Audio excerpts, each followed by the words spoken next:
Hey there! I want to tell you about a puzzle that I'm unraveling. It's kind of fun. It's been a bit of a winding road. Now, if you've followed my videos and my social media posts of late, really for the last 6 months, I've been more than that. I've been learning about the great literary character Dr. Samuel Johnson, from the 18th century, died in 1784. And first I read his journey to the Scottish Isles. I'm not saying it right. And then I read The Life of Samuel Johnson by James Boswell with 3 volumes that learned everything about Samuel Johnson and that. According to Boswell, at least, it says if you read this, you'll know the great man very well. So I believe I'm at that point, which is of course tongue in cheek. Anyway, now I'm taking on this 12-volume set of the complete works of Samuel Johnson. It's very slow reading, mainly because the books are so delicate. I'm about that far through this first volume 1. It took about 120 pages to get through the introduction.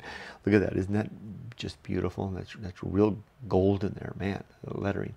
I did a whole bunch of research about how this book was bound and etc. Very interesting stuff. Anyway, it's cracking here every time I open it up. So I'm very careful to when I open it to read it, I only open it so far, and then I stick with it. And I don't open and close it. In fact, I'm very careful to even handle it. I did buy some really good book leather wax or oil, and I put it on here and I let it soak in to help save the book, because I've got 11 more volumes to get through. Anyway, after reading that long introduction, I knew from my other readings of Johnson that Johnson's he arrived into the literary world of the 18th century literary world by way of a poem that he wrote anonymously initially called London, which took the English-speaking world by storm.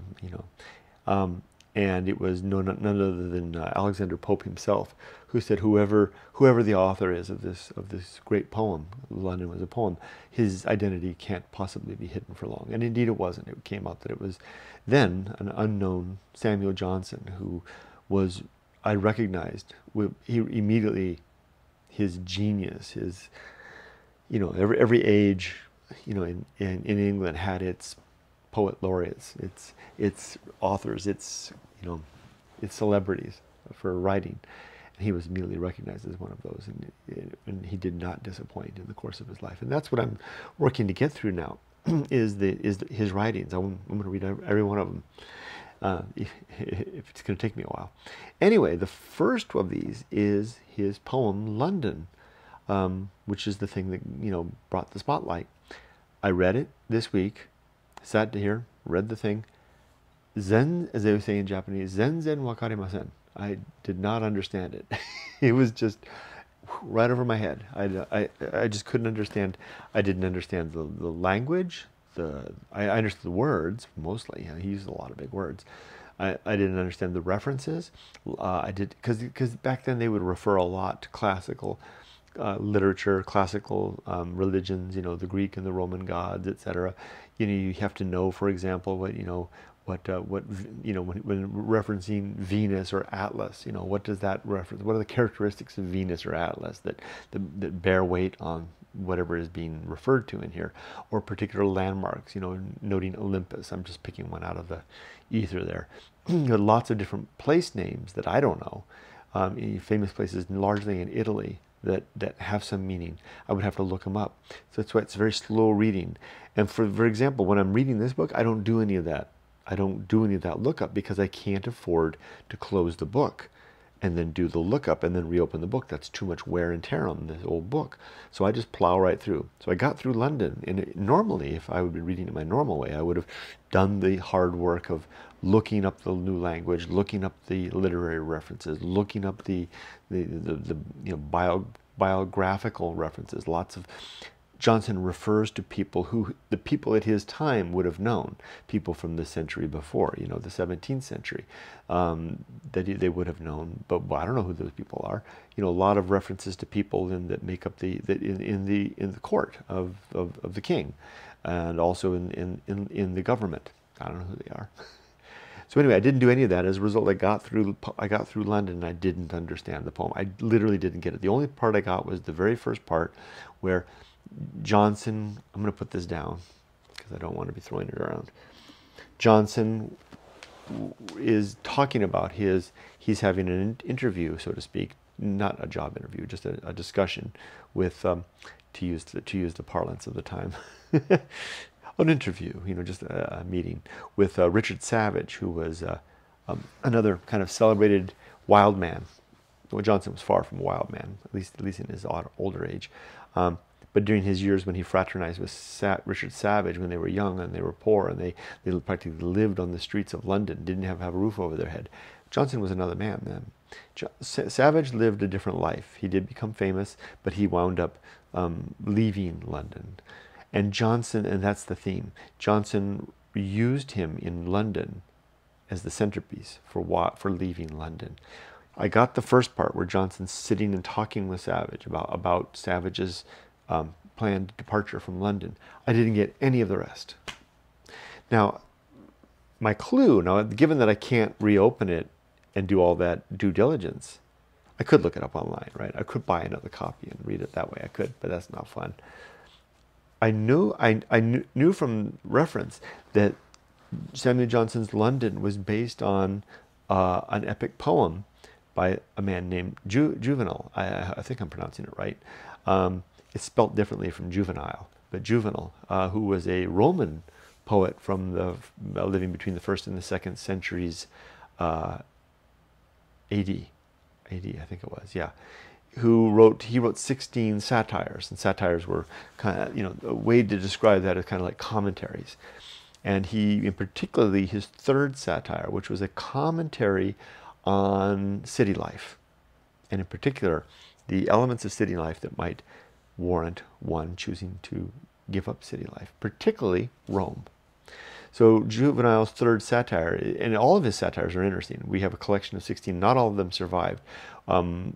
Part of the reason that they did survive was that, for the most part, they were critical of contemporary Roman life, and they, the Christian influence was taking place when I think it was Constantine, right? Emperor Constantine, who was the first Christian Roman emperor, who basically made Christianity the official Roman religion, at which point a lot of the original Roman pagan, I guess it would be pagan, writings or beliefs were pushed aside.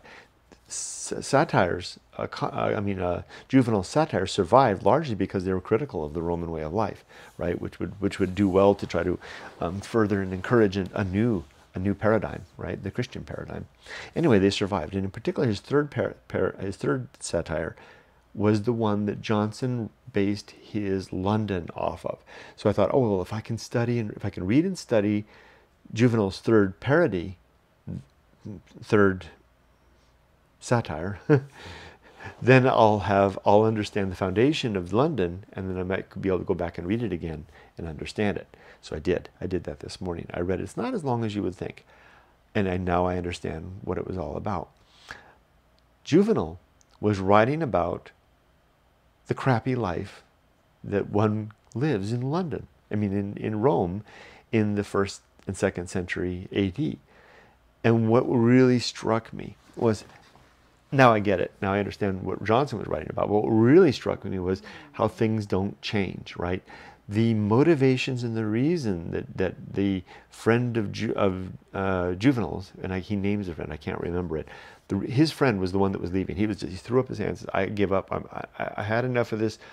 Here's how it goes. Basically, the poem begins with Juvenal and his friend talking, and his friend saying, "I'm leaving Rome. I'm going off to this beach city down by Mount Vesuvius, and I'm gonna live my life there. And I'm packing up. Look at the pack animals are getting ready. I'm gonna be heading off." And then, but what Juvenal's like, wait, what's going on? And then the rest of the poem is this other man unfolding, laying out all the reasons why the life in Rome is an impossible life. It's corrupt, it's too expensive, it's dangerous, it's full of vanities, and it's for folks who are overly ambitious and who are all about their image and their wealth and their appearance in society, and why would anybody want to live this life? I've had enough. And he's just at the same, get this, he's at the cusp of life that I'm at, and I'm thinking about people out there that I know, namely Andrew, who's, and we might see this, Andrew's about my age, and he and I are of a like mind. We have basically the same plans. We're both going to wind up back in Japan soon when we retire. And in particular, this man in Juvenal's third satire saying, look at me, I'm going to get the hell out of here before, just as my white hairs are starting to show up, and before I need a walking stick, so I can enjoy a little bit of my life elsewhere. And he talks about, I want to live in a place where I can live for a year what it would cost me a month of rent. Here in Rome.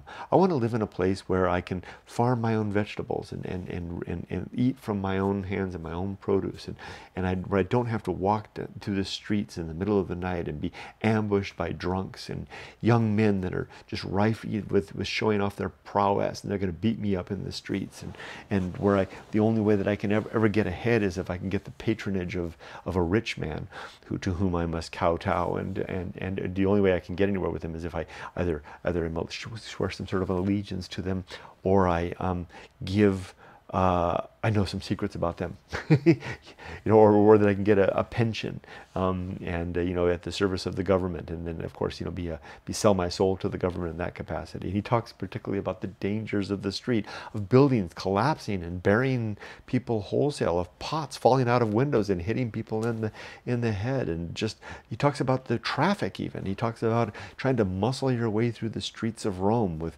someone elbowing in the front and sticks in the back, and here comes the rich man with his entourage, and with a man in the front with a sword shouting with a red thing about it. Get out of the way. He's the only one that can get anywhere. He's like the fast lane on the freeway, right? Everybody else has to muscle through. He says, I've had enough. I don't want any of this anymore. I'm done with this. I'm ready to give up. He says specifically what he says. I'm ready to give up the what did he call it? He was referring to the gladiatorial arena, the circus, I think he said. I'm willing to give up, the pleasures, the excitement, the fame, the accolades of life in Rome for a softer, quieter, easier, gentler life where I can just breathe and see the stars. He even talks about that, and be at peace. And then just before he gets on the donkey to head off to this village by Mount Vesuvius, he says, in satire, when you head back to your hometown, let me know, and I'll come visit you, and we'll catch up. And off he goes. So that's Juvenal's satire. That's why it survived the Christian purges, was that basically it's saying, yeah, this life that we're living, this worldly life that we're living, this is from a Roman, speaking of the Roman life, saying it's not the life for me. And he writes it in beautiful poetic form.